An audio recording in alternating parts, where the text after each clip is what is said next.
भैनों ते मित्रों,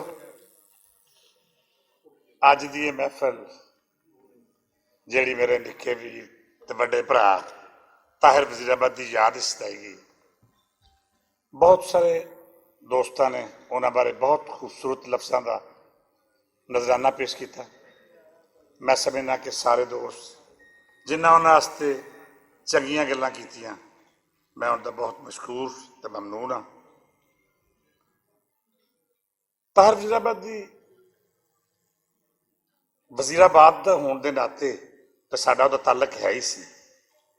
मेरा उहदा ताल्लक पंजाबी बोली के हवाले नाल सी, पंजाबी जबान के हवाले नाल सी। मैं जो होश संभालिया तो मैं वजीराबाद जिन्होंने 2-3 नावां तो मुतासर होया, उन्हां चों एक नाम मेरे भरा अलियास घुम्मण दा सी, एक नाम ताहिर वजीराबादी का सी। खिलजी साहब स्टेज पर मौजूद ने।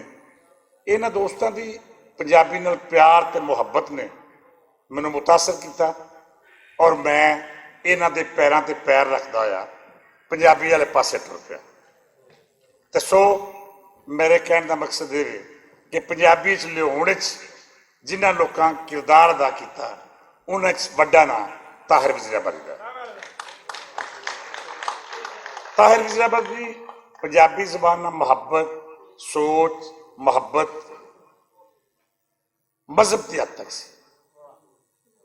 वो पंजाबी नूं अपना मजहब समझदा सी, पंजाबी नूं अपना ईमान समझदा सी और पंजाबी वास्ते तन मन तन कुर्बान करना ही जहाद तसवर करता सी।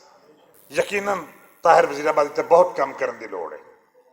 मैं गुजारिश करांगा अपने इंशाल्लाह कुछ दोस्त आगे कि वो इत्ते थीसिस करन, इत्ते काम करन।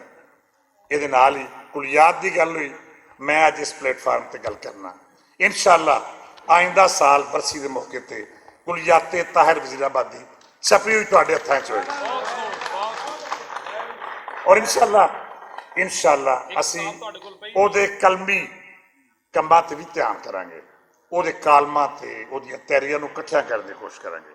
मैं इत्थे बैठे दोस्तों नूं दावत देना कि जो दोस्त भी ताहिर दे कम्मां नूं इकट्ठियां करने की कोशिश करे, उहदियां तैयारियां नूं इकट्ठा करने की कोशिश करे, असीं उहदा साथ देंगे, उहदियां तैयारियां छापांगे।